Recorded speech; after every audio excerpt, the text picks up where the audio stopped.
ó ní tó bí ọdún mélòó báyìí tí ìmáàmù Ògbómọ̀ṣọ́ tí wọ́n ń pè nínú ògùn ìyẹn ọba ìmáàmù Taliat ó ní tó ọdún mélòó tó ti lẹ́yìn ìmáàmù Ògbómọ̀ṣọ́. Almost 2 years now, sir.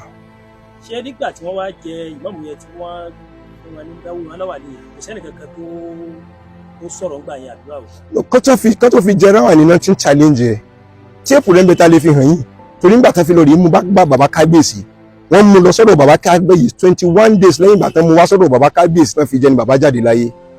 So bàbá is at the stage of transition. Bàbá ti ń lọ ìwọ̀nba alágbájá wọn mọ̀ wọ́n ní ọpọlọ wọn láti lè ṣe ìbéèrè kan níjọ́ náà kí wọ́n lọ́pọlọ wọn. Bàbá wa béèrè lọ́wọ́ àwọn tó kó wọn wáyé pé èmi kọ́ ni mo sọ̀rọ̀ yìí o ẹbí Yunusa léèrè òun náà lọ sọ ó ní bàbá béèrè wípé ẹlágbájá eléwo ni ọmọ oyè ó ní wọ́n sọ pé òun Taliatu ó ní wọ́n tún béèrè kábíyèsí sọ pé bóun ni tẹ́lẹ̀ ìṣẹ́jú ó ní wọ́n tún béèrè àkọlọ́ ọba kọ́ fọ̀rùn kẹ́ bàbá kábíyèsí tó bá déwájú kábíyèsí ọmọ ta ni ọkọ mọ̀ làwọn èèyàn mọ̀ pé nǹkan tí ó wúlò fún ọlọ́jọ́ iwájú ni tó bá dé àfi tó bá wá kí kábíyèsí báyìí kó tó gbà dọ̀bálẹ̀ ọmọ ta ni ọ́.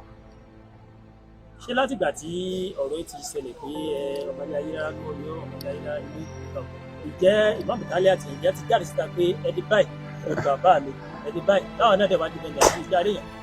mi ò mọ̀ bá tẹ bá ṣe é ṣe kẹ́ lè gbádùn ara yín o kẹ́ mọ́ bá torí mo tọrọ mọ sọ fún yín tẹ bá jókòó lára ọmọ yín wọ́n fọ̀ yín lórí ẹ lè pe Taliatu lórí ní pípé kẹsì mọ rìkọ́ọ̀dì ẹ̀ kẹ́pẹ́ bóun ni kọ́lọ̀ bàbá ẹ̀ ìyá ẹ̀ ń kọ́ àbí pé táìmù ìyá rẹ̀ bá sorogún nílé tó ti ń bọ̀. This is so glaring now. You know, no common sense show wa pé this is glaring kí ni nǹkan tá kí ni ìgbójú tí ẹ jẹ́ kí n sọ kí ni kan fún yín. I made mention of one thing and I will never stop saying it. Wallahi tallahi tó bá yẹ pé tẹ́yìn bá dàgbà tán ní tó mọ gba Islam wípé òfin Islam ni pé wàá dàgbà tán àwọn ìran kan lọ gbọ́dọ̀ bá pàdé kó tó ṣe fẹ́ àwọn tó ń pera wọn ní mùsùlùmí Ògbómọ̀ṣọ́ ọ̀pọ̀lọpọ̀ nínú wọn tó wá pàwọn nìyẹn bá pàdé nìyẹn ní ṣe Islam. Islam is all about the truth. Mọ́mọ́ wa bá ẹ o alájà kàfílà alájà alátàpàkò tẹ́ pátápàkò àwọn ọkùnrin ní mọ́ owó kalẹ̀ káàkiri time ti tẹ̀ ń bọ̀ gbogbo àwọn eléyìí náà wá síbi tẹ́lẹ̀ pé àwọn wá sí Ògbómọ̀ṣọ́ níbi tẹ́lẹ̀ àwọn wá wádìí kí ni ń lọ after all discussion we had with them. Àwọn bàbá wa akéwù gba gold pẹ̀lú tí wọ́n wá láti wá ṣe ibẹ̀ now nínú ọ̀rọ̀ àwọn bàbá wa akéwù gba gold mo fẹ́ mú méjì jáde níbẹ̀ any reasonable sound person yóò lè fún wa lésì kìíní bàbá wa akéwù gba gold béèrè lọ́wọ́ àwọn ilé ayé lára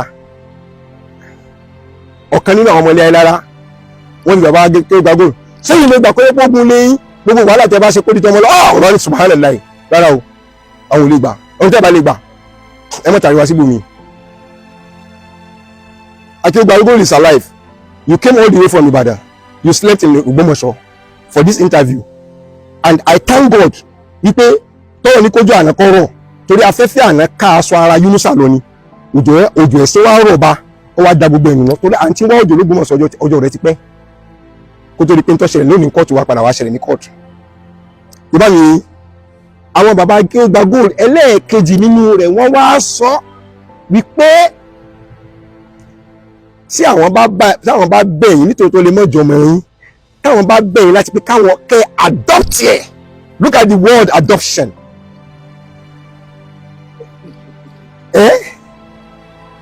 Look at the word adoption.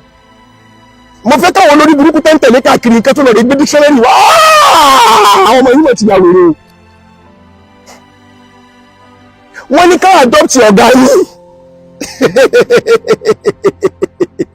Ẹ lọ rẹ tó tẹ́bù yẹn wọ̀ ọ́. Wọ́n ní kí ló dé tí a bá ní ká bẹ̀rù àtọ́lẹ̀ ti mọ̀ pé gbogbo ń tá rí pé kí èso ọmọ inú ilé tẹ́ bá wá adopt ẹ̀ ń kọ́ láti pé kó lè bá múrúkọ dáadáa wá fún lẹ́yìn. Àwọn ẹni no way. Bọ̀tí tó yẹ ká lè sọ̀rọ̀ mọ́ tẹ́lẹ̀tẹ́lẹ̀ ní ọ̀rọ̀ tó wà ní kóòtù ọ̀rọ̀ sì ti parí ní kóòtù torí Yunusa wọ́n ti tarí kéèsì rẹ̀ dànù. Tàbí ọ̀wá tẹ́bí.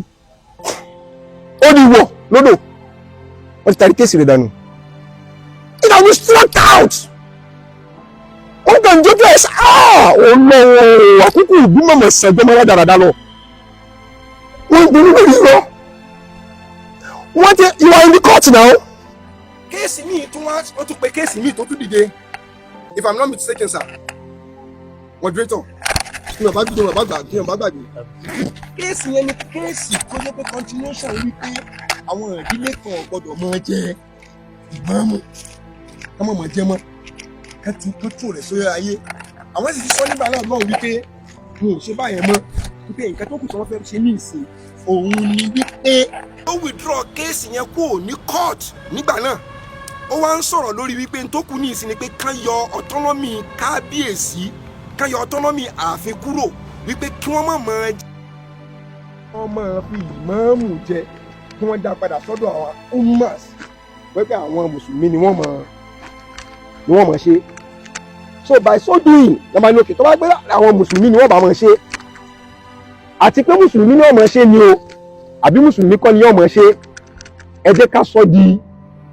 ọjọ́ mi ẹ̀yin lawyers ẹ máa lọ judgement mi nínú eléyìí I will call for you and hand it over to you. Are you getting me? Because it's another case that is already on ground. Tí kò ní nǹkan kan ṣe pẹ̀lú títọ́ba. So nípa títọ́ba, ó di wọ̀ lódò. Wọ́n ti dá sódò. It has been struck out. Did you really understand? So you sir, ẹ kú palẹ̀ mọ́. It's gone. So any other case tó bá kú kéèsì ara wa síra nílùú ni. Èyí tó jẹ́ wà pẹ̀lú ọmọ àlè. It has been struck out. Are you getting me? So the mix up in it òun ni wípé ẹni tó lọ́n bá fẹ́ fi ṣẹ̀sìn kéékùn kékeré torí pé kẹsìn tó dàgbà kó torí pé yóò ṣe nǹkan tí ń ṣẹlẹ̀ pẹ̀lú wọn. And I told people several times wọ́n tàn mọ́ fọwọ́ mi fi ṣeré ni mo ní òkú ọmọ náà gbé dání tó ń da tùràrí lé sí lórí níjọ́ tí tùràrí yẹn bá parí òórùn rẹ̀ ńkọ́ òórùn òkú yẹn yóò ṣe kí ni yóò jẹ jáde nǹkan tí ń ṣẹlẹ̀. So maybe I don't know. I'm not interpreting it well. You are there. That is interpretation. Àwọn lọ́yà àwọn náà wà ń bẹ tẹ́bí léèrè pé kí ni nǹkan tí wọ́n wí. Tó bá yàtọ̀ sí tán wí, they can go along do with me.